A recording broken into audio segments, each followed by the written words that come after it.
Assalamualaikum warahmatullahi wabarakatuh. Selamat pagi, siang, sore, dan malam untuk seluruh mahasiswa yang Ustadz atau Bapak banggakan. Pada video pembelajaran kali ini kita akan membahas terkait asketis dalam Islam atau ada yang menyebutnya juga dengan asketisisme. Ya. Apa itu asketis? Mungkin ini sesuatu atau terma ya, istilah yang baru bagi kalian yang baru saja belajar filsafat. Ya, pada umumnya asketis itu sering dimaknai pada pola hidup yang minimalis. Minimalis di sini adalah bukan berarti dia, mohon maaf, tidak mampu karena tidak punya uang ataupun dia, mohon maaf, punya kekurangan, tidak. Tapi memang sengaja dia meminimalisir sesuatu, entah itu kegiatan tertentu, mungkin aktivitas tertentu yang tujuannya ada misi yang Anda ia raih, semacam itu. Ya. Oke, secara istilah ada yang menyebut atau disebut juga asketis itu sebagai askesis untuk melatih riyadhah. Ya. Seolah-olah si fulan atau orang tersebut itu sebagai olahragawan, sebagai atlet yang tengah berlatih, berjuang untuk membentuk entah mungkin tubuhnya yang atletis katakanlah gitu ya, untuk membentuk raganya yang prima dan lain sebagainya. Nah, dicirikan teman-teman sekalian, minimalis di sini adalah pantangan-pantangan tertentu ya. Ada hal-hal yang pantang atau tidak boleh ia lakukan ya, demi terwujudnya ya mungkin kesehatan jasmani ataupun tujuan rohani tertentu. Nah, itu secara umum, secara istilahnya. Nah, menurut Max Weber ya, seorang tokoh apa namanya atau bapak sosiologi ya, tapi versi dunia barat, Max Weber ini membagi menjadi dua tipe atau dua jenis asketis ya, atau askesis ya. Asketis yang pertama ya sebut sebagai natural asceticism. Natural asceticism ini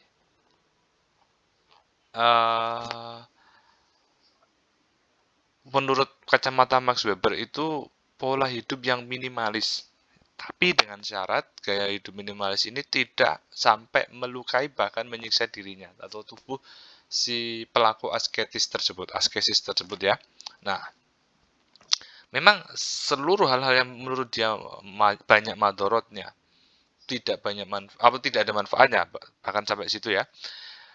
Menurut pelaku natural asceticism ini, dia tidak akan lakukan ya seluruh material kehidupan, hal-hal duniawi yang mungkin yang tadi banyak madorotnya atau tidak mendatangkan manfaat akan dia reduksi atau dia kurangi. Nah, pola semacam ini ya mirip-mirip seperti orang ya yang zuhud. Nanti Bapak atau Ustaz jelaskan di belakang ya, orang yang qanaah, orang yang tawadu, ya mirip-mirip semacam itulah praktek hal-hal atau praktek dari asketisme tersebut.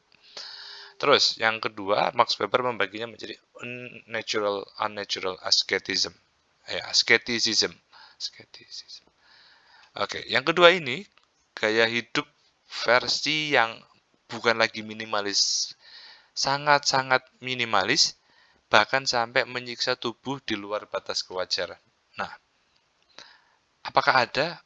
Tentu ada praktek semacam itu, dan ada pengikutnya dan ada yang melakukannya. Katakanlah, saya kasih contoh ya, untuk menuju keharibaan Tuhan atau misalnya menyatu dengan Tuhan, katakanlah ya, kemudian syarat-syarat yang harus dilakukan oleh penganut mungkin organisasi atau kelompok yang penganut mazhab unnatural asceticism ini, dia harus katakanlah ya puasa 2 bulan berturut-turut. Maksudnya gini, tidak makan dan tidak minum selama katakanlah ya 3 hari, 1 hari mungkin udah kelaparan ya, mungkin harus puasa selama 7 hari 7 malam ya, untuk mencapai makrifat atau kedudukan tertentu ya.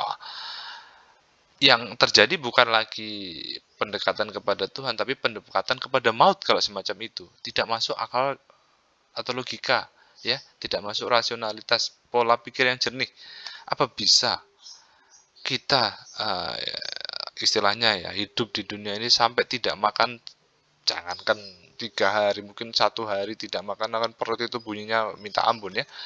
Mungkin ini ada yang mengatakan sampai 7 hari 7 malam untuk mencapai makrifat atau kondisi tertentu ya menurut versi kelompok mereka. Nah, itu dinamakan oleh Max Weber sebagai unnatural asceticism ya.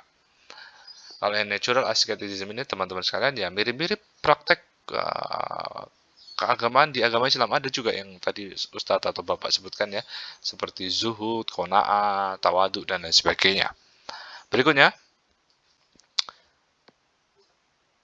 gaya hidup asketis ya. Teman-teman sekalian,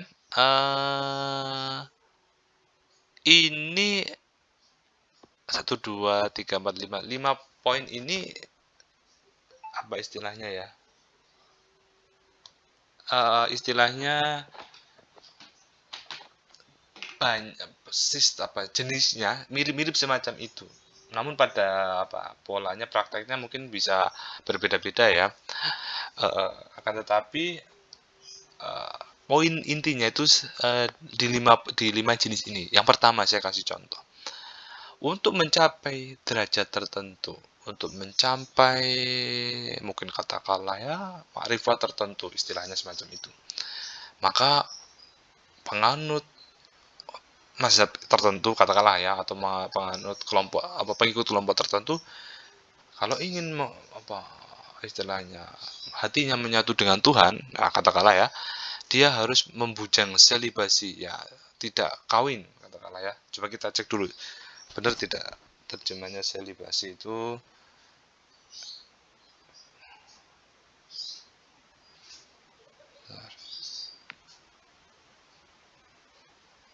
Tadi ada selibasi.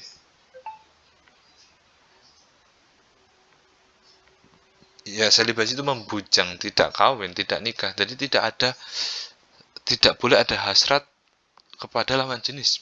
Nah, padahal ya ini kalau versi Islam ya teman-teman sekalian ya, nafsu manusia itu pada prinsipnya ini teman-teman, tidak boleh sampai tidak ada nafsu ya. Nafsu itu hal lumrah dalam diri manusia, ini versi Islam ya, lumrah. Nafsu, maaf ya istilahnya kalau saya sebut, birahi kepada lawan jenis yang halal tentunya ya, yang sah seperti istri, itu hal yang wajar ya, manusiawi. Kemudian nafsu untuk makan katakanlah ya, nafsu untuk bekerja atau giroh, semangat untuk bekerja, mencari uang, mencari nafkah dan sebagainya. Kalau sampai tidak ada nafsu, katakanlah di sini kasih contoh ya, selibasi, nafsu tidak nafsu untuk tidak menikah katakanlah, atau membujang selamanya. Ya, bukan berarti kemudian saya Ustadz menyalahkan atau mendiskreditkan ulama yang ini ya.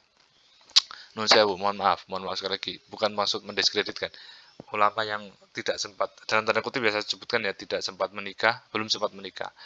Ini konteksnya berbeda. Kalau ulama-ulama itu kan karena beliau-beliau ini kan memang istilahnya ya, memang saking sibuknya, saking mungkin dirinya memang ini misalnya aktivitas sehari-hari memang diisi untuk belajar dan belajar sampai kelupaan urusan dunia, saking pintarnya itu kan, atau cinta dengan ilmu katakanlah gitu ya, sampai urusan yang lain itu kesampingkan, termasuk urusan menikah ini. Nah, ini salah satu ciri khas atau jenis gaya hidup asketis itu, ada yang mempraktikkan bahwa dia tidak mau atau tidak berkenan untuk menikah alias membujang selamanya. Kemudian fasting atau berpuasa ya, wajar kalau berpuasa ada batasnya, katakanlah ya 1 hari 1 malam, katakanlah dari pagi sampai dari subuh sampai terbenam matahari, itu masih wajar ya. Tapi ada juga gaya hidup asketis yang memang katakanlah ya, dia baru boleh makan ya, katakanlah setelah 3 hari, atau tadi setelah sebutkan ya setelah 7 hari. Kalau itu yang dilakukan ya secara rasional, akal sehat ya, bukannya istilahnya ya, pendekatan kepada Tuhan yang ada, justru malah pendekatan kepada maut ya. Tapi realitanya memang ada orang yang hidup asketis mungkin bisa jadi selain puasa, maksudnya di sini adalah puasa dari pagi sampai malam, atau ada juga yang mengatakan puasa 1 hari full. Ada juga yang mengatakan mungkin puasa atas ini teman-teman, atas hal apa barang-barang tertentu atau makanan-makanan tertentu katakanlah ya, sebagai pantangan bagi dia. Ya, dia mungkin ingin hidup sehat katakanlah ya. Kemudian puasa atau pantangan terhadap makanan yang berminyak. Nah, kemudian karena ingin apa istilahnya teman-teman ya, hidup sehat, maka yang dimakan hanya sayur-sayuran katakanlah semacam itu. Itu bisa dimasukkan dalam klasifikasi fasting. Kemudian teman-teman, ada istilah solitude. Coba kita lihat. Solitude itu terjemahannya, solitude itu kesendirian. Jadi teman-teman sekalian, ya semacam ini, mungkin bertahan nus istilahnya semacam itu ya. Menyendiri ke tempat yang apa istilahnya ya teman-teman, sepi, tidak ada tanda-tanda kehidupan ya. Jadi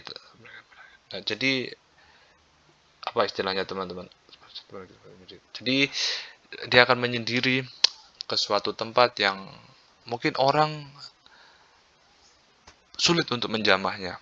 Bisa jadi mungkin dia di daerah pegunungan sana ya, di hutan-hutan, di dalam hutan ya, yang kemudian ada juga yang di dalam gua ya. Fungsinya apa, dia memang sengaja, orang yang memiliki gaya hidup asketis pasti akan menjalani hidup kesendiri. Ada apa istilahnya ya, ada space, ada ruang yang dia ingin agar dia ini menyendiri, bisa menyendiri ya. Apa istilahnya, orang-orang yang memiliki gaya hidup asketis ini biasanya tidak suka dengan hal-hal yang keramaian, yang bersifat apa ya teman-teman sekalian, seperti hedonis sekali lah, mungkin seperti apa itu, pentas musik yang ramai sampai jingkrak-jingkrakan katakanlah gitu ya. Kemudian acara-acara lain yang mungkin seperti pesta dangdut dan lain sebagainya. Jelas sekali orang yang mengikuti gaya hidup asketis ini tidak suka dengan hal itu. Dia lebih suka menyendiri ya. Kemudian entah mungkin apa yang dilakukan ya, seperti di goa mungkin, atau di daerah di atas gunung, di atas bukit yang mungkin orang sulit menjamannya semacam itu ya. Kemudian nocturnal vigils, ini kalau tidak salah terjaga, kalau tidak salah terjemahannya ya. Kita lihat ya, terjaga,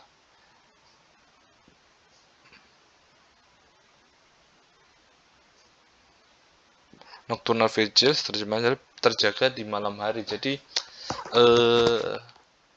bisa jadi orang yang melakukan apa maksudnya terjaga di malam hari atau memang sengaja tidak tidur ini punya tujuan, punya maksud untuk mengisi malam-malamnya dengan mungkin riyadhah ya, dengan kegiatan yang memang untuk mendekatkan diri kepada Tuhan atau kepada Allah katakanlah ya.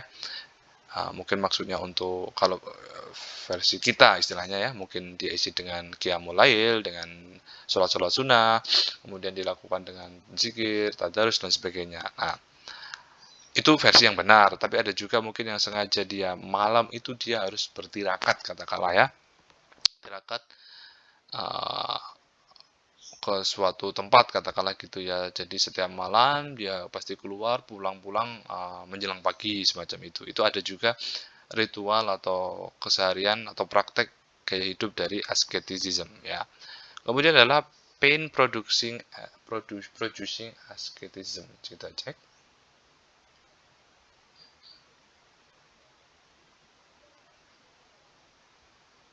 Ya, menghasilkan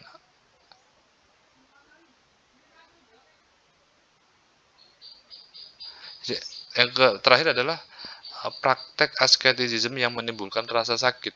Jadi tidak menutup diri teman-teman sekalian, ada juga orang yang ingin lebih, katakanlah ya, ini mohon maaf, lebih mendekatkan diri kepada Tuhan agar mungkin dosanya diampuni atau apapun itu tujuannya ya, dengan cara menyiksa diri ya, semacam itu ya, mungkin dengan mohon maaf sekali lagi, melukai diri atau memukul-mukul apa mungkin tubuh kita semacam itu ya. Ya dengan harapan atau dengan keyakinan bahwasanya darah yang keluar katakanlah gitu ya, itu adalah mungkin mungkin ini versi atau pendapat saya, mungkin itu adalah penebusan dosa ya, dosanya akan diampuni dan sebagainya. Itu salah satu mungkin pola pikir atau pemikiran bagi orang-orang yang melakukan gaya hidup asketis dengan cara melukai dirinya semacam itu. Terus slide berikutnya. Nah, kalau dalam perspektif Islam, dalam cara pandang Islam, orang yang memakai gaya hidup asketis ya, asketisisme ini, dia akan memiliki istilahnya, dia harus melakukan, bukan memiliki ya, melakukan beberapa tahapan etape sampai dia akan merasakan benar-benar kenikmatan rohani ya, zauk batiniah atau rohaniah ya, bahwasanya memang teman-teman sekalian, dia ini sudah meninggalkan hal-hal duniawi yang memang tidak ada kaitannya dengan urusan dia dengan Tuhan. Jadi kalau dalam kacamata istilahnya, kacamata tasawuf ya, jadi orang yang sudah sampai derajat zauk itu jadi merasakan kehadiran Tuhan di situ dalam segala aktivitasnya ya, bahwa dia ini sudah tidak ada lagi batasan ya. Jadi benar-benar setiap aktivitasnya tersebut ya, entah katakanlah sholatnya, entah kerjanya katakanlah, kemudian apalagi mungkin pokoknya aktivitas sehari-hari lah, bahwasanya eh, dia meyakini bahwasanya Tuhan itu sudah hadir di tengah-tengah dia ya. Jadi makom orang yang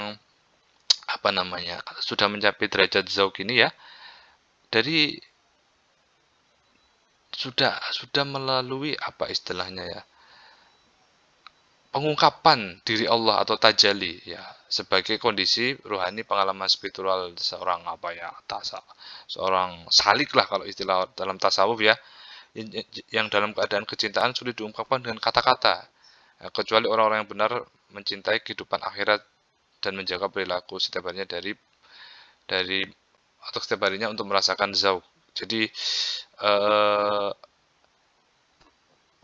ya ini memang sulit dijelaskan teman-teman sekalian ya, bagi orang yang sudah sampai derajat tersebut atau sudah sampai tahap zauk ya. Jadi entah entah saya pun tidak bisa mengungkapkan dengan kata-kata ya, dalam diri salik atau pelaku tasawuf derajat zauk tersebut ya, rasa batinnya, hatinya itu tentram ya, mohon maaf sekali lagi, dia tinggal di lingkungan pusat maksiat sekalipun ya, dia tetap tentram, aman, damai, biasa saja ya, sekalipun kanan kirinya mungkin ahli maksiat semua ya, suka mabuk-mabukan, suka zina dan sebagainya. Nah, jadi memang dengan dia sholat, dengan dia berzikir, dia tentram langsung hatinya ya. Itu memang hanya bisa diungkapkan oleh pelaku tingkat zauk tersebut. Nah, kemudian teman-teman sekalian, sebelumnya dia harus melalui tahapan, ini uzlahnya ada dua ya. Jadi di sini berarti zauk. Sebentar teman-teman. Kita lihat. Oh ya, zauk berarti itu tadi. Ya. Jadi di sini uzlahnya tertulis dua kali ya. Mohon maaf. Di sini berarti zauk. Nah, di sini saya hapus saja. Nah, ada tahapan sebelum pelaku asketisisme dalam kacamata Islam ini mencapai istilahnya ya, mencapai tahapan yang ya makrifat paling tinggi yaitu zauk, dia akan melalui 3 tahapan, yaitu yang pertama adalah qanaah, zuhud, dan uzlah ya. Apa itu qanaah? Ya, qanaah saya ambil dari risalah Al-Qusairiyah Al-qana'atu kanzul la yafna. Qanaah itu gudangnya kekayaan yang tidak akan sirna. Ya. Kemudian dari hadis riwayat Imam Muslim, qad aflaha man aslama wa ruziqa kafafan wa qana'ahu Allahu bima atahu. Ya. Sungguh beruntung orang yang masuk Islam, atau ada yang menerjemahkan sebagai memasrahkan diri, kemudian mendapatkan rezeki yang secukupnya, dan Allah menganugerahkan kepadanya sifat qanaah, merasa cukup dan puas dengan rezeki yang Allah berikan kepadanya. Tolong digarisbawahi teman-teman sekalian, orang qanaah ini bukan berarti kemudian apa ya teman-teman sekalian ya, tidak berhasrat untuk menjadi orang apa ya, mungkin bisa dikatakan miliarder atau miliuner. Bukan kemudian qanaah itu sama dengan atau pasti dia miskin, tidak ya. Jadi teman-teman sekalian, qanaah di sini bisa bukan disamakan dengan miskin, tapi dia ini apa ya, menerima rimo ing pandum, ya, menerima apa adanya ya, pemberian Tuhan, pemberian dari Allah SWT, ya. Jadi dia ini tidak kemudian katakanlah ya, orang yang memang qanaah, misalnya dia seorang pengusaha katakanlah, supaya tidak mendikotomi atau menstigma bahwa orang qanaah itu orang pasti orang miskin katakanlah gitu. Tidak. Jadi kalau memang rezekinya katakanlah ya, dia katakanlah seorang pengusaha katakanlah ya, harusnya dia bisa dapat katakanlah ya, lebaran ini mungkin bisa panen banyak katakanlah ya, di momentum mudik ini, katakanlah pengusaha rental mobil katakanlah, atau pengusaha bus, angkutan umum katakanlah gitu ya, dia bisa sebenarnya mendapatkan apa namanya, uang banyak dengan cara menaikkan tarif katakanlah gitu. Tapi pengusaha yang qanaah, orang yang qanaah itu tidak kemudian ngapain dinaik-naikin, wong apa namanya, kalau sudah rezeki kita ya rezeki kita, nggak bakal kemana katakanlah gitu ya. Jadi nerima saja sudah, kalau memang apa apa misalnya rezeki di Ramadan, di selama Ramadan sampai angkutan Lebaran itu segitu ya segitu, sudah tidak perlu dipaksakan sampai membuat kecurangan katakanlah gitu ya, kecurangan agar mendapatkan uang yang lebih banyak. Tidak, itu tidak boleh, dan itu tidak ada dalam kacamata seorang yang qanaah. Nah, maka dari itu, Ustadz tambahkan itu ada NB, notabene ya, sebagai catatan. Orang yang qanaah ini tidak kemudian diartikan sebagai nerimo yang pandung, tapi dia diem saja, tidur sajalah nanti, katakanlah ya, bangun-bangun saya dapat kerjaan katakanlah gitu ya, tidur saja, nanti kan tiba-tiba jodoh datang, enggak gitu juga kali pola pikirnya ya. Tapi ada juga ikhtiar, usaha dong ya. Kamu pengen dapat uang ya, kecuali warisan ya, kalau warisan itu lain cerita.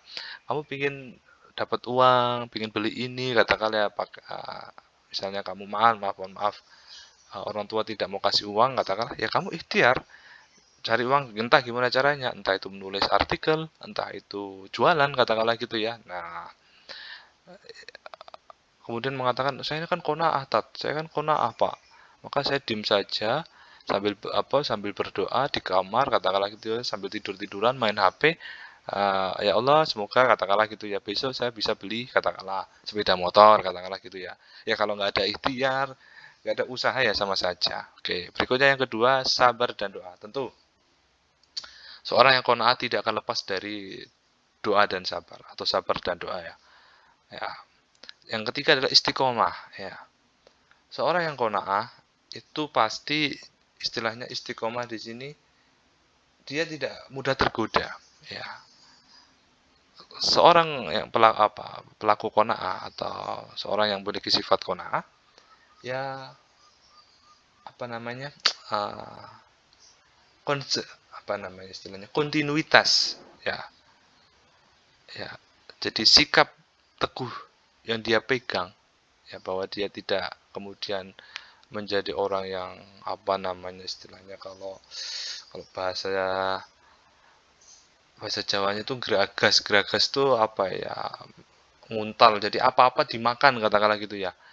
Ketika misalnya di depan mata ada momentum, misalnya lebaran tadi, angkutan lebaran, di depan ada momentum katakanlah libur sekolah, libur Natal dan tahun baru, maka jor-joran, misalnya supirnya itu diambil supir tembak, teman-teman sekalian. Jadi supir tembak itu supir yang memang belum ada pengalaman katakanlah gitu ya.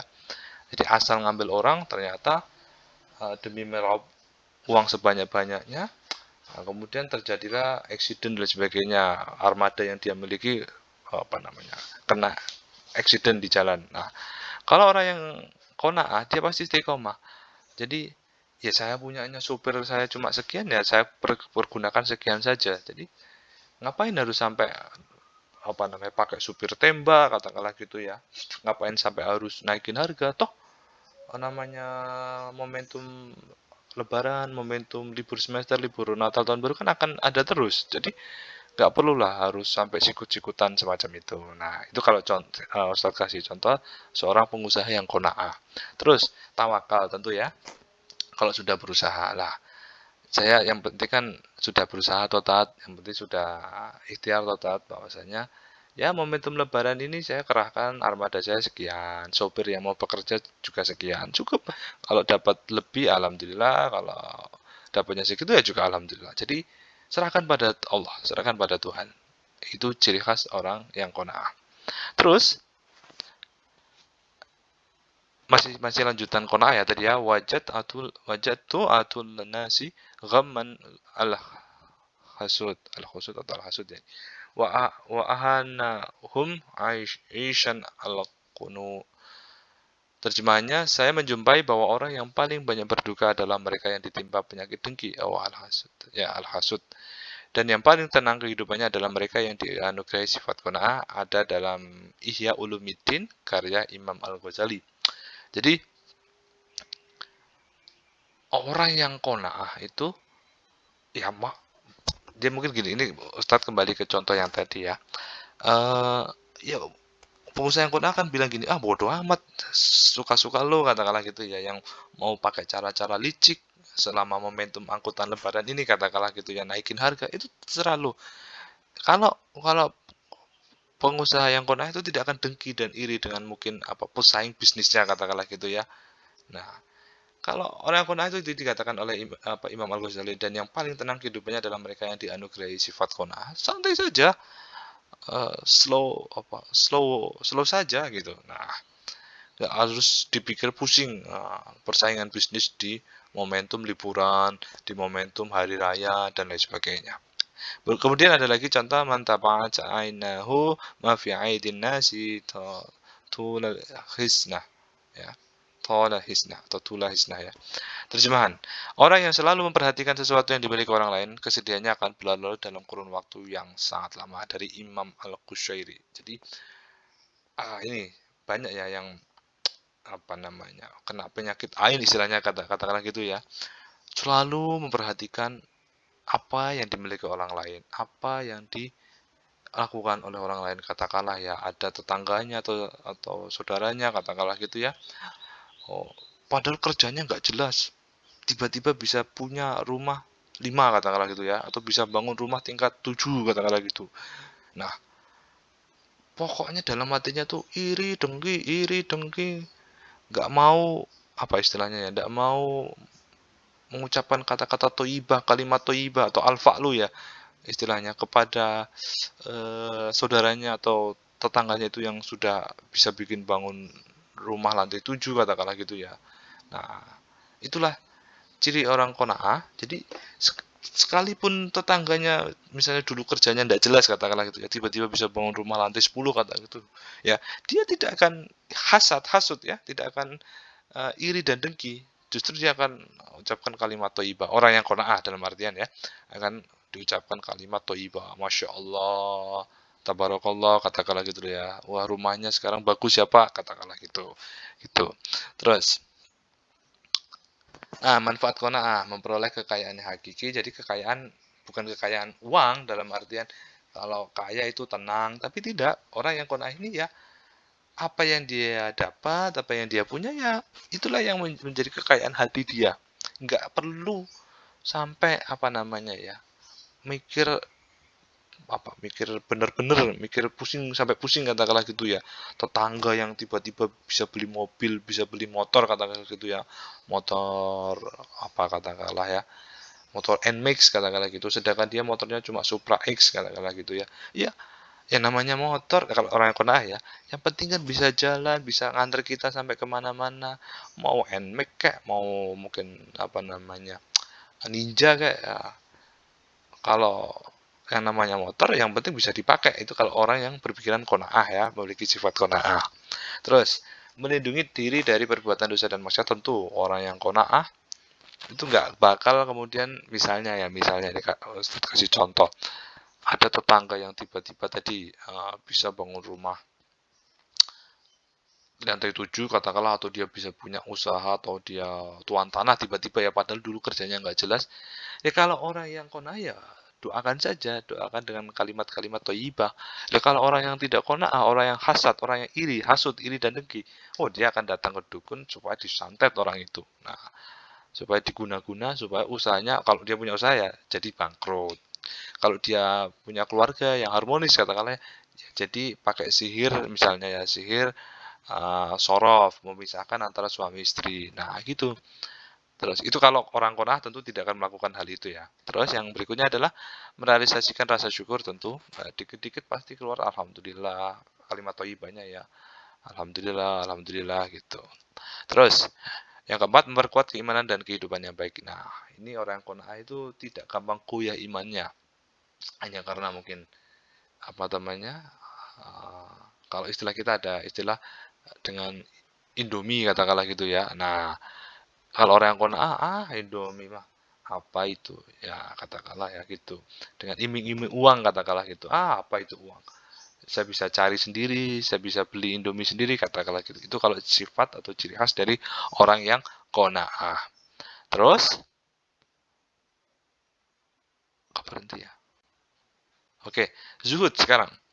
Syekh Ahmad Ibnu Ajibah mengatakan, zuhud itu adalah terbebas hatinya dari ketergantungan selain kepada Allah. Berarti ketergantungan kepada manusia itu dalam kacamata orang zuhud itu tidak ada dan bahkan tidak boleh. Kemudian menurut Junaid al-Baghdadi, menganggap kecil dunia, dunia itu atau urusan dunia itu kecil, ya nggak masuk hati bagi saya, nggak kepikiran bagi saya, harus katakanlah ya, harus bersaing dengan tetangga yang bangun rumah lantai 10 tadi. Saya juga harus bisa bangun itu katakanlah lantai 15. Nah, tetangga bisa beli mobil, saya harus bisa beli mobil 2 katakanlah gitu. Nah, kalau orang Zuti bodoh amat. Ya, yang namanya mobil, yang namanya kendaraan, yang penting kita kalau misalnya cuma punya sedan second katakanlah gitu ya. Yang penting mobil lah gitu. Terus yang ketiga, menurut Abu Sulaiman Ad-Darani, zuhud itu meninggalkan segala sesuatu yang menyibukkan dan menjauhkan diri dari Allah. Ya, itu pendapat-pendapat dari para alim ulama. Berikutnya, ciri khas zuhud. Kehidupan di akhirat itu kekal dan abadi. Orang yang zuhud atau zahid ya, core-nya, inti dari dia hidup di dunia ini ya untuk akhirat. Ya karena di akhirat itu kehidupan yang kekal dan abadi. Dunia itu cuma tempat mampir sementara istilahnya gitu ya. Untuk apa? Untuk cari bekal di akhirat. Terus yang kedua adalah dunia adalah kehidupan yang sementara itu ya. Dunia itu fana, akan ada masanya dunia itu akan habis. Dalam artian terjadi kiamat gitu ya. Terus yang ketiga adalah dunia justru menjadi tempat untuk menyiapkan kehidupan akhirat. Jadi dia di dunia itu yang dilakukan adalah cari bekal sebanyak-banyaknya untuk kehidupan di akhirat. Jadi orang zuhud ini, saya kembali ke qanaah tadi ya, tidak kemudian dalam konotasi orang yang mohon maaf tidak punya kerja, orang yang mohon maaf mungkin maaf sekali lagi, bukan menghina, bukan bermaksud menghina, miskin katakanlah gitu ya, tidak. Tapi orang qanaah, orang zuhud itu tidak mudah tercampuri antara apa istilahnya ya, urusan dunia dan akhirat. Urusan dunia kerja, cukup kerja saja, tidak perlu ngoyo-woro sampai kemudian mohon maaf mungkin sampai sakit tipes dan sebagainya gitu ya. kerja semampunya saja, kerja secukupnya, sampai ke istilahnya kerja secukupnya untuk mencukupi kebutuhan hidup di dunia, udah cukup. Nah, gitu. Terus menunjukkan, ini yang keempat ya, menunjukkan gaya hidup sederhana, hemat dan tidak suka kemewahan. Jadi apa ya istilahnya, tagline mereka ini, orang-orang yang qanaah dan juga zuhud ini ya, hidup secukupnya, ya bukan hidup menurut dia, katakan gitu ya, menurutnya, tapi hidup secukupnya, sederhana, yang penting kita bisa hidup, udah selesai urusan. Ya, kalau ada rezeki dari Allah, ya itu ya kita tetap apa ya, ucapkan alhamdulillah, itu rezeki. Tetap kita ambil tentu kalau ada rezeki ya. Bukan kemudian saya tidak terima dengan apa rezeki yang Allah berikan. Misalnya ya dapat rezeki 1 miliar katakanlah, kemudian 1 miliar itu diberikan kepada orang lain atau dikasih ke mana katakanlah gitu ya. Dia tidak megang sama sekali, tentu tidak, bukan semacam itu. Tapi kalau ada rezeki yang dia dapat ya tetap dia gunakan, orang zuhud ini. Tapi bukan dia gunakan dalam hal gini teman-teman, belikan mobil Mercedes katakanlah gitu ya, mobil Mercy, atau bangunkan rumah lantai 12 katakanlah gitu. Tidak, tapi uang itu akan benar-benar dia gunakan dan dijadikan sebagai perantara atau sebagai wasilah untuk kehidupan di akhirat. Dalam hal ini untuk beramal soleh, untuk bersedekah, untuk memberikan kepada fakir miskin dan lain sebagainya. Terus yang kelima, melepaskan diri dari ketergantungan terhadap makhluk. Jelas tadi dikatakan oleh Ibnu Ajibah ya, bahwasanya tidak boleh orang yang hidup di dunia itu menghamba kepada makhluk. Ya, oke, bukan kalian, sorry, orang yang bekerja, ada bos, atau ada kalau tentara mungkin ada komandan, di kampus mungkin ada Pak Dekan, ada mungkin Kaprodi dan sebagainya. Itu hanya sebatas teman kerja, bukan dimaknai bahwa saya harus manut taat dengan apa yang disampaikan oleh bos saya, oleh komandan saya, oleh pimpinan instansi saya. Lah kalau misalnya disuruh berbuat maksiat, berbuat hal-hal negatif, suruh bunuh orang katakanlah gitu ya, suruh mencuri, suruh ngambil uang negara katakanlah gitu ya, ya saya tidak mau, karena dia hanya sebatas teman kerja. Dimaknai semacam itu kalau orang yang qanaah dan zuhud ya. Ya kamu bos, kamu komandan, kamu atasan di atas kertas. Tapi kalau antum atau ente menyuruh yang negatif, hal-hal yang kontraproduktif, saya tidak akan tunduk pada Anda, tidak akan tergantung kepada Anda. Nah itu, kalau orang yang zuhud, orang yang qanaah pasti akan berani mengatakan kulil haq walau kana murra. Katakan yang benar sekalipun itu menyakitkan ya. Terus, yang keenam, kebahagiaan diukur dari spiritualitas bukan materi ya. Itu tadi seperti orang Ustaz sampaikan tadi, orang yang sudah zauq sampai derajat zauq. Bukan berarti tidak butuh baju katakanlah gitu ya, tidak butuh makan, tidak butuh rumah, tetap butuh dong. Orang-orang yang sampai tingkatan qanaah, zuhud dan zauq ini, tapi dengan dia sholat, dengan dia baca Quran, dengan dia sedekah, hatinya tentram, bahagia. Memang, sekali lagi teman-teman, tidak bisa diungkapkan dengan kata-kata. Orang yang sudah qanaah zuhud itu, kalau sudah doa, sudah zikir, sudah tadarus, sudah sholat, mereka hatinya akan tentram gitu. Ya, memang sulit disampaikan dalam bentuk kata-kata ya. Terus yang ketujuh, menjaga anggota tubuh dari hal-hal yang menjurus kepada kemudaratan. Orang yang zuhud, orang yang qanaah, nggak mungkin kemudian ya dia menyiksa tubuhnya dengan cara mabuk-mabukan, minum-minuman keras. Tidak mungkin menyiksa dirinya dengan ini perspektif ya, kembali kepada Anda yang pernah melakukan atau tidak. Tidak mungkin dia akan menyiksa tubuhnya dengan bikin tato katakanlah ya, yang menyiksa diri. Tidak mungkin dia kemudian menyiksa diri dengan apa lagi?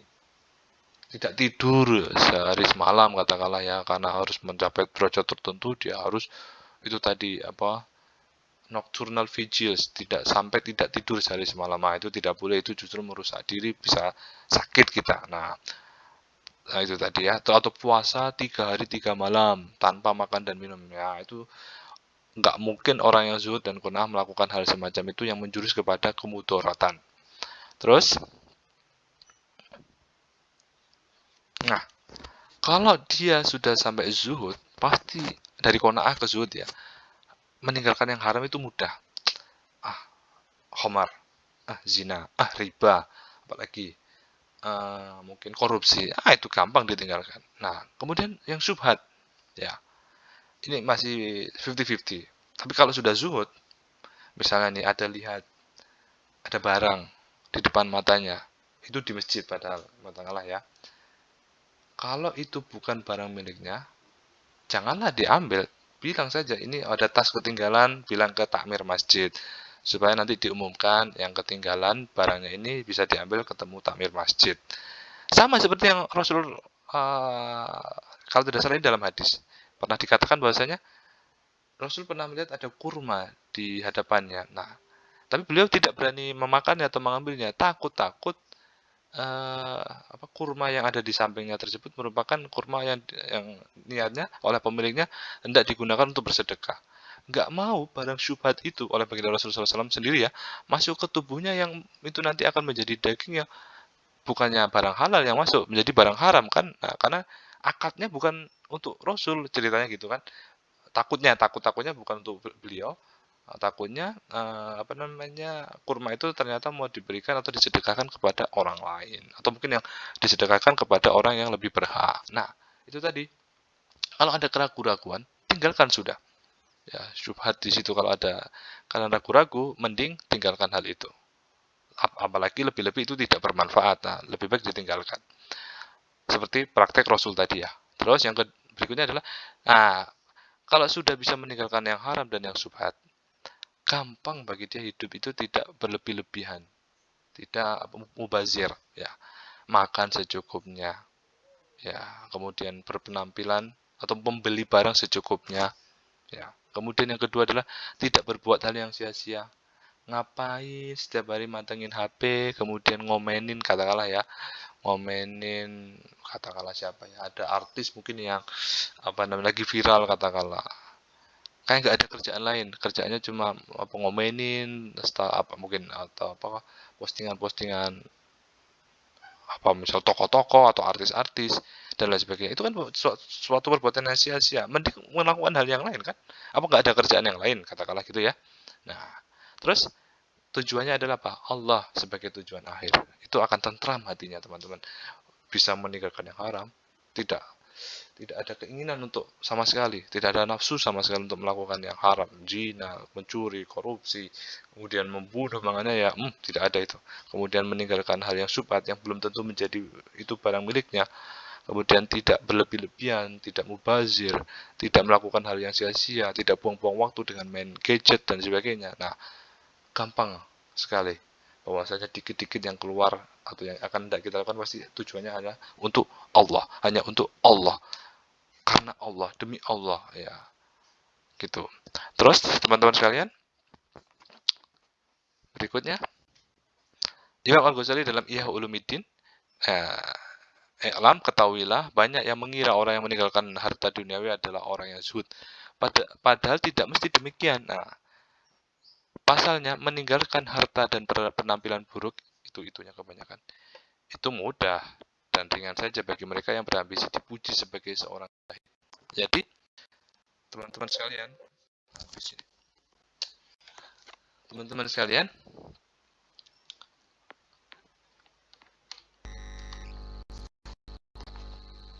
orang yang meninggalkan harta duniawi banyak yang dikira bahwa dia itu pasti orang yang zuhud, orang yang qanaah. Kayak ini aja, kayak istilahnya gini, pasti dia nggak bakal ngejar apa istilahnya ya, jadi orang kaya, harus jadi orang kaya. Padahal nggak mesti demikian. Karena apa? Mudah kan teman-teman sekalian. Kalau kalau ingin jadi orang ingin disebut sebagai zuhud atau ingin disebut sebagai ulama katakanlah gitu ya, ulama yang khos, tinggal meninggalkan harta dan penampilan seperti orang zuhud katakanlah gitu ya, yang dulu mungkin penampilannya awut-awutan katakanlah gitu ya, penampilannya nggak islami, tiba-tiba kemudian berubah menjadi islami. Nah, ini yang menjadi pertanyaan teman-teman sekalian. Orang berpenampilan tiba-tiba menjadi islami, berubah sifat katakanlah gitu ya, itu harus ditelusuri dulu teman-teman sekalian. Tidak mudah loh menjadi orang yang qanaah dan zuhud. Mungkin dia tiba-tiba berubah penampilan karena atau menjadi Islami katakanlah karena ada momentum, katakanlah ya teman-teman ya. Misalnya pas Ramadan.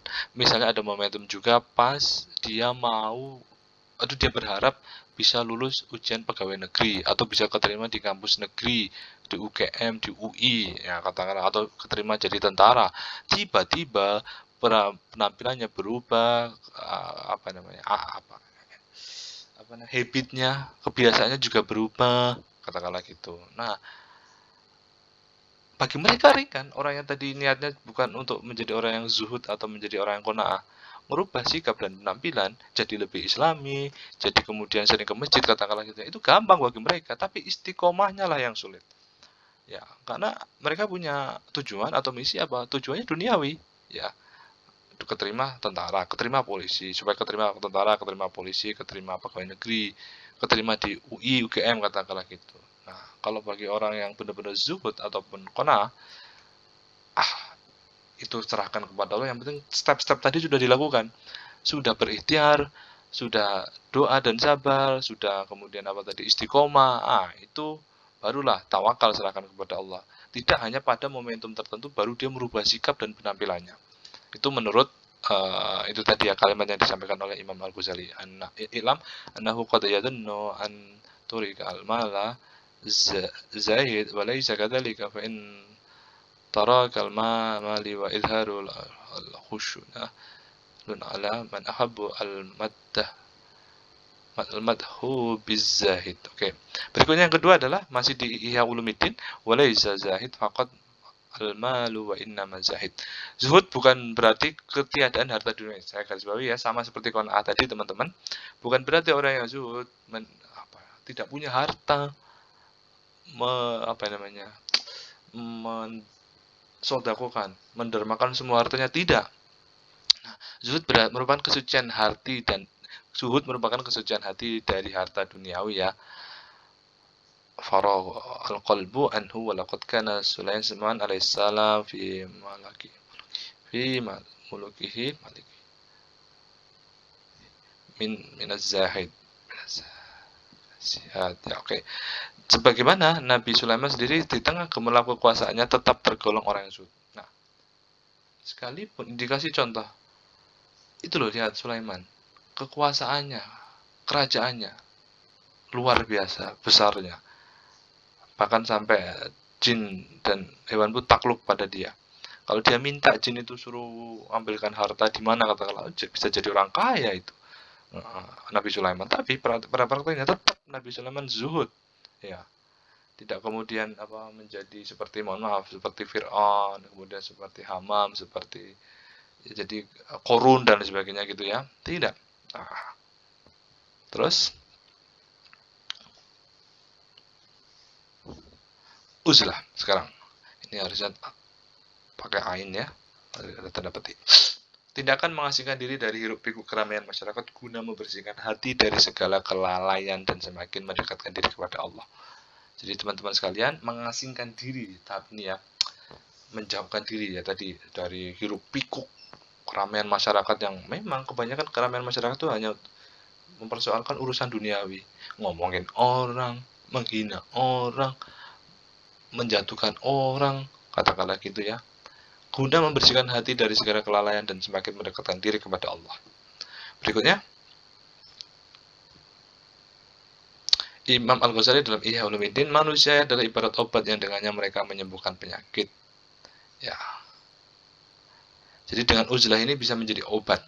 Tetapi kini manusia telah berubah menjadi penyakit yang tidak lagi ada penawar baginya. Oleh karena itu, larilah dari orang banyak sebagaimana kalian dari lari singa. Jadi, maksudnya gini tadi. Manusia itu tahu banyak seperti penyakit itu sendiri, ya. Jadi, kalau kalian ingin sehat, ingin sembuh, ya, maka kalau ada majelis yang menggibah katakanlah gitu ya, majelis yang menjatuhkan, menghina, jangan ikut campur di situ, tapi larilah sekuat-kuatnya, seolah-olah kumpulan orang atau majelis gibah tadi itu seperti singa, kumpulan singa-singa. Lari sudah, tinggalkan. Itu tidak ada manfaatnya, tidak karena majelis ghibah itu tidak ada manfaat dan gunanya bagi kita, maka malah bisa menjadi penyakit dalam diri kita. Nah, gitu maksudnya. Terus ini agak panjang. Hadis riwayat Abu Daud dan Nasai. Saya bacakan saja ya. Apabila engkau menyaksikan manusia yang ingkar janji dan mengkhianati amanah yang dipercayakan kepada mereka, apabila mereka menjadi begini, beliau masukkan jari satu tangan ke dalam jari tangan, maka mereka sibuk dengan pertengkaran. Jadi itu tadi, ketika ketemu manusia, ya kebanyakan ya di sini ada artian tadi yang disampaikan Imam Al-Ghazali ya. Seperti ini, ketemu tangan ketemu jangan, jari tangan ketemu jari tangan, seperti orang yang mau beradu gitu loh, mau berkelahi ya. Mereka akan sibuk dengan pertengkaran dan perselisihan. Seseorang kemudian bertanya, lalu apa yang harus kami lakukan ya Rasul, ya Nabi? Jawab beliau, tetaplah berada di rumah kalian, jaga lidahmu baik-baik, ambil apa yang kalian ketahui dan tinggalkan apa yang tidak kalian ketahui. Itu tadi dalam kitab Afatul Lisan ya disebutkan bahwasanya kalau ada majelis ghibah, ingatkan saudaramu, pakai lisan dulu ya, stop, jangan seperti itu, jangan lakukan itu teman-teman, gak baik. Nah, kalau misalnya masih tidak dilakukan, pakai tangan kita, pakai yadun, boleh. Dalam kitab Afatul Lisan itu disebutkan, kalau lisan tidak bisa, pakai tangan, katakanlah gebrak meja, tapi jangan sampai menganiaya ya. Ingatkan baik-baik. Tapi kalau pakai yadun, pakai tangan, masih mereka melanjutkan majelis ghibahnya, maka tinggalkan sudah. Kalau di hadis ini disebutkan bahwasanya ya sudah, tinggalkan tuh bisa jadi kalian kembali ke rumah atau tetap berada di rumah. Jaga lisan kalian, gak usah ditambah-tambahin, gak usah ikut ngomongin si fulan dan fulan tadi yang ngomongin siapa, katakanlah orang tertentu tadi ya. Maka kalau kalian tahu sudah stop. Ya, kalau kalian tidak tahu, gak usah disebarluaskan, gak usah ditanya-tanya. Yang penting yang kalian tahu saja, cukup pegang kata-kata itu, pegang rahasia itu, katakanlah gitu ya. Karena itu tetap. Karena itu tetap sibuklah dengan urusan kalian sendiri, tinggalkan urusan orang banyak. Udah, urusi dirimu sendiri, nggak usah ngurusi orang lain. Oke. Ini maksudnya sebagai muhasabah kita ya teman-teman sekalian. Terus sedikit lagi selesai. Ya, Imam Ibnu Athaillah As-Sakandari ya dalam kitabnya Al-Hikam ya, di situ disebutkan bahwasanya idfan wujudaka fi ardil khumul fama nabata mimma lam yudfani wala yatimun nitaj. Atau kita cek dulu terjemahnya apa. Ini start ambil dari kitab Al-Hikam. Coba kita cek dulu terjemahannya.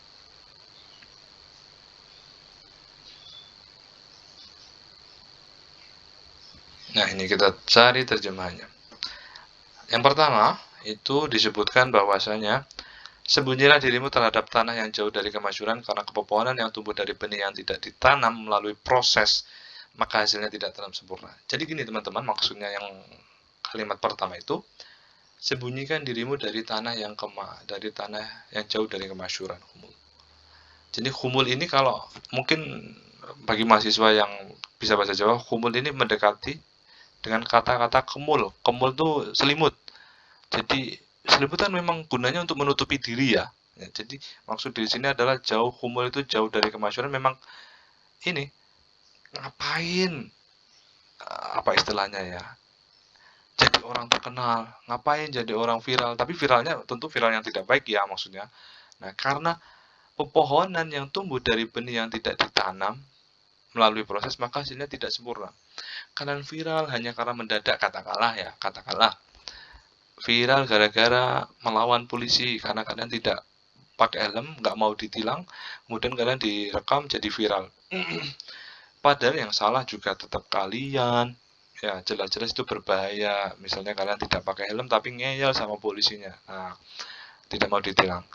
Itu tadi karena apa? Karena kalian prosesnya tidak seperti ditanam di dalam tanah. Ini kalimat berikutnya kan, karena apa? Pepohonan yang tumbuh dari benih yang tidak ditanam melalui proses, ya hasilnya tidak akan sempurna.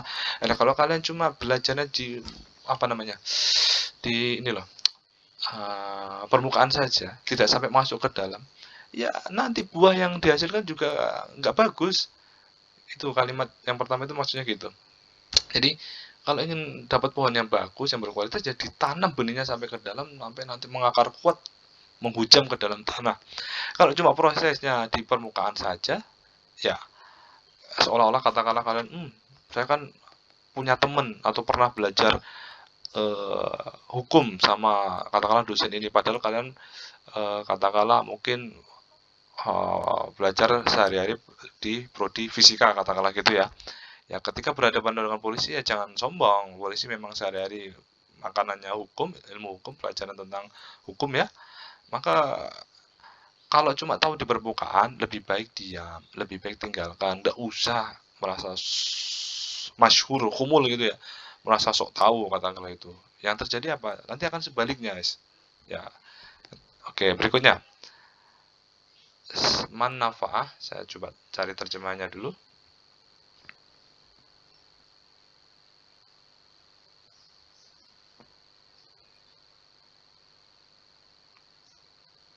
Ini ya, yang kedua, manfa'a qalba syai'un mithlu apa ini? Uzlah yadkhulu biha maidana fikratin. Terjemahnya adalah tidak ada sesuatu yang mendatangkan manfaat bagi hati seperti uzlah yang penuh dengan tafakur. Jadi yakin dah dengan uzlah maksudnya gitu ya. Maksudnya gini, perbuatan kehidupanmu di dunia ini, apa yang kamu lakukan di dunia ini, perbuatan apapun itu tidak pasti akan membuat hati itu entah ada yang mengatakan ada yang membuat hati kalian jadi sakit, ya jadi panas katakanlah gitu ya, tercapik-capik. Tapi kalau apa hati kalian ini digunakan bukan untuk duniawi saja, tapi dalam hal ini untuk uzlam, apa istilahnya, menyendiri, maksudnya untuk apa namanya, mengasihkan diri, menjauhkan diri dari hal-hal yang tidak berguna tadi atau perbuatan yang tidak berguna tadi ya, itu akan mendatangkan manfaat ya. Jadi tapi dalam arti ini gini, maksudnya tidak mengasingkan diri kemudian tidak mau bersosial, tidak mau berkumpul, tidak mau bercengkrama dengan tetangga atau dengan saudara atau dengan teman. Tapi ini maksudnya di sini mengasingkan atau adalah terjaga hatinya ya dari hal-hal yang bisa merusak tadi, seperti yang tadi Ustadz sampaikan sudah cukup panjang, dari hal-hal yang merusak seperti ghibah, menggunjing, ngomongin orang, ya menghina orang dan sebagainya. Udah jauhkan itu, hati kita harus kita uzlahkan, kita asingkan dari hal-hal semacam itu. Oke, berikutnya. Kaifa yashtariku apa ini qalbun suratul aqwani tabaat fi maratahu. Oke, bagaimana bisa hati ini bisa bercahaya jika potret dunia terpatri di cermin hati? Ya. Berikutnya adalah kaifa yarhalu ilallahi wa huwa. Bagaimana bisa hati ini berkelana menuju Allah? Ia sendiri terbelenggu dengan nafsu. Nah, itu tadi. Intinya, nafsu itu bukannya tidak boleh. Tetap boleh dan harus ada. Cuma harus bisa kita kekang, bisa kita rem, bisa kita manage nafsu itu ya. Oh, yang atasnya tadi gini. Jadi, hati itu bukan potret atau tujuan dunia, bukan. Tapi tujuan hati ini kita uzlakan memang tujuannya untuk akhirat, ya. Untuk yang lebih kekal dan abadi. Kalau untuk dunia itu apa? Ya isinya cuma saingan, kemudian curhatan, hinaan, ledekan, ya gitu gitu. Oke, terus berikutnya ya kaifa yasma'u ayatahu hadratullahi wa huwa lam yatataharu man janaba ghaflatah. Bagaimana bisa hati ini begitu menginginkan bisa menemui kehadirat Allah ya, sedangkan ia sendiri belum bersuci. Nah, gimana kamu bisa mendekat diri kepada Allah kalau kamu, mohon maaf teman-teman sekalian, sering melakukan kemaksiatan, maaf ya, melakukan katakanlah mabuk-mabukan, zina dan sebagainya. Gimana hatimu bisa suci, bisa niatmu lurus kalau kamu dirimu sendiri aja belum suci, ya habis melakukan katakanlah ya, zina, mabuk-mabukan dan lain sebagainya, ataupun bahkan sampai kesyirikan misalnya dengan mendatangi dukun, pakai jimat dan lain sebagainya. Oke. Terus, kaifa yarju ayyafham daqa'iq al-israr. Daqa'iq benar sih? Al-israr wa huwa lam. Oke, bagaimana hati berharap untuk bisa memahami rahasia yang terdalam sedangkan ia belum bertobat dari ketersesatannya. Jadi sudah, tinggalkan sudah kegelapan itu ya, zulumat itu, apapun itu zulumat ya, tentu kalian lebih paham ya. Udah, tinggalkan itu, tobat, sudah, kembali kita lurus istiqomah ke jalannya. Satu lagi sebagai penutup, fadilah uzlah, keutamaan uzlah, membebaskan diri dari pertengkaran dan perselisihan yang tidak berguna. Jadi nggak level bagi kalian yang sudah uzlah, sudah qanaah, sudah zuhud, berdebat, menghina, menggibah orang lain, itu tidak level, tidak ada gunanya. Terus terlepas dari dosa ke masyarakat, ya, lepas dari namanya riya, gibah, fitnah dan sebagainya. Terus mendapat kesempatan yang banyak untuk beribadah kepada Allah, kepadanya, memutuskan mata rantai ketergantungan kepada manusia. Sudah tidak ada lagi penghambaan kepada manusia, dan